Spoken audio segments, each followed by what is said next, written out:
I mostly cover geek events in Sweden, but I just happened to be in Bangkok during AniEx 2025. So of course I have to check it out. I have to see what an anime convention is like in Bangkok. I was envisioning a really big thing with thousands of people, but I think it's gonna be a bit smaller. Anyway, let's see what it's all about. AniEx 2025, here we go.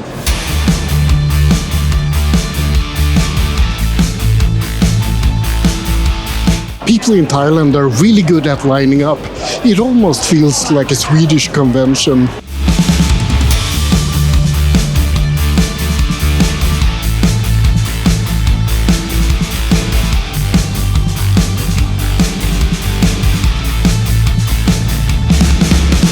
My understanding is that AniEx hasn't been going on for a long time, and it's not really the biggest event I've ever seen, but it's a lot of fun despite that. As usual, lots of people are lining up for the special guests, but I actually have no idea who Bia is, or Ayumi, or Fly. Well, it's a bit of a new experience to have no idea what's going on. No, who am I kidding? I always feel like that.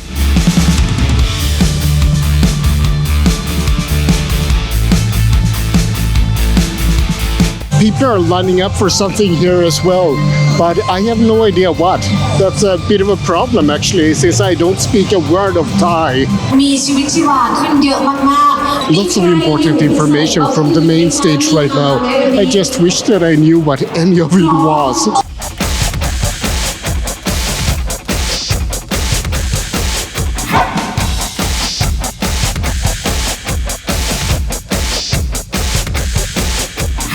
Genshin is very popular, but something that's a little bit surprising, at least to me, is that Zenless Zone Zero seems to be a lot more popular here. It's well deserved in my opinion. It's a marvelous game and the designs are fantastic. So yeah. More Zenless cosplay, please. I don't know who Tautan Cos is, but she does seem quite popular. I can only assume that she's a very big Thai cosplayer. Oh wow, that's an impressive setup, but I wouldn't want to travel with that. It seems like conventions in Thailand are a bit different than conventions in Sweden in various ways. First of all, this one takes place in a mall, so it's a little bit different than the ones I'm used to. But I guess that makes sense. It's probably difficult to find a large convention center in the middle of Bangkok. At least one that doesn't cost a fortune, even if I'm not sure if this one costs a fortune. And it's also a bit different that there's performances going on all the time on the main stage. I'm not really sure what all the performances are, but it says free stage, so maybe it's something people can sign up for. Either way, the performances have a really high quality, and it seems like there's a lot of semi-professional cosplayers, more so than in Sweden. And there's also a lot of dance teams and other performers. They all seem a little bit more established or maybe commercial than the ones you typically see at NADCon. It wouldn't surprise me. I think that geek culture in Thailand has had like 10 or 15 years to grow up compared to Sweden. But I could of course just be talking out of my ass. I really don't know. But I'm just guessing. It's an uneducated guess.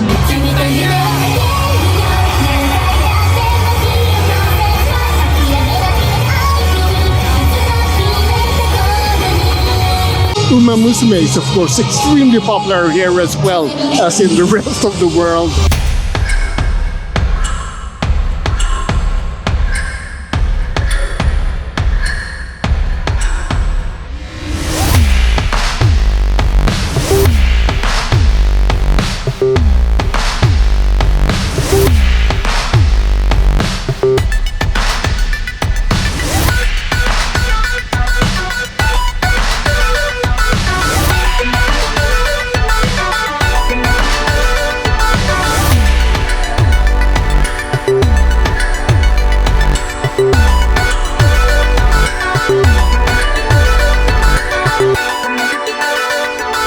Let's talk about the convention area itself. It seems to be divided into 4 areas. The most obvious one is the main stage and the loudest one as well. It's a little bit difficult to record, but yeah, I don't complain because it's really fun to have something to look at all the time. Next to the main stage, you have a small food court with pretty interesting stuff. I love the pancake art, for example. And you, of course, have a meet and greet area full of celebrities, even if I don't know who any of those celebrities are. And, of course, a lot of merchandise. Tons of merchandise, as usual at geek conventions. Let's see if I can show you a little bit of everything you can buy here.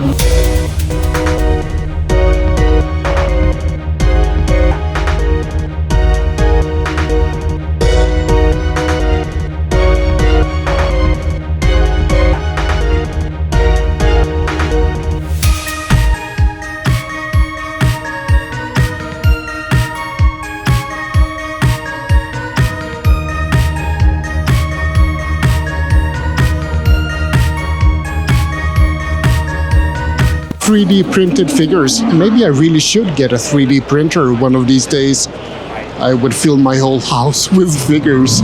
So a quick price check. The figures are around 800 baht, which is less than 250 Swedish krona.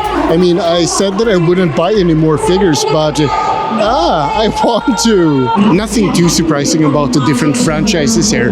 Genshin, Bocce the Rock, Saitama, some Uma Musume, yeah, the usual suspects. Zelda Zone Zero already has a reputation as a gooning game, but this is going a little bit too far. I've talked about the differences between this and Swedish conventions, but maybe I should focus a bit more on the similarities as well. The merchandise is pretty much exactly the same as in every convention. Maybe not completely the same, but it's in the same range at least. And there's of course a lot of amazing cosplayers here, just like in Sweden.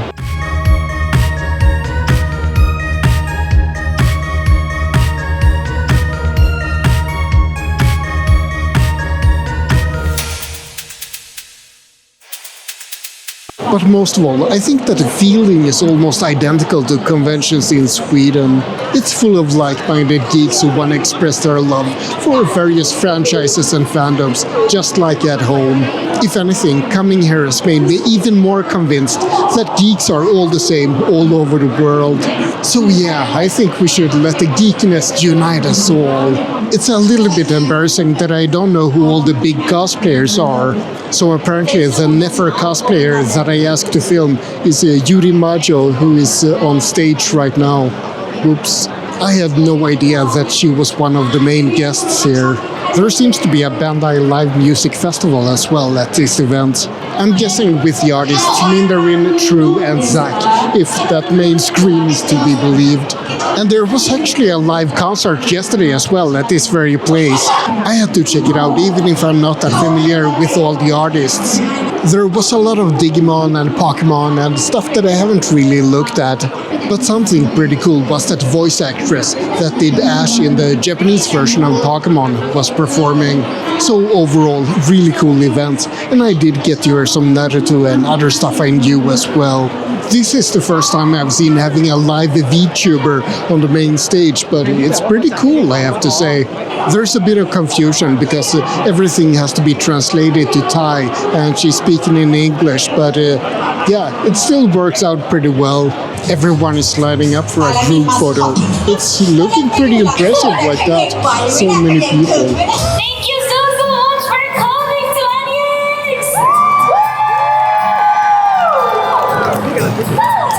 AniEx! So yeah, that was a quick look at AniEx 2025 in Bangkok. I hope you found it half as fun as I did. Or, I mean, it's okay if you found it even more fun. That's perfectly fine. Either way, you know the drill. Like and subscribe. But most importantly, remember to stay geeky out there.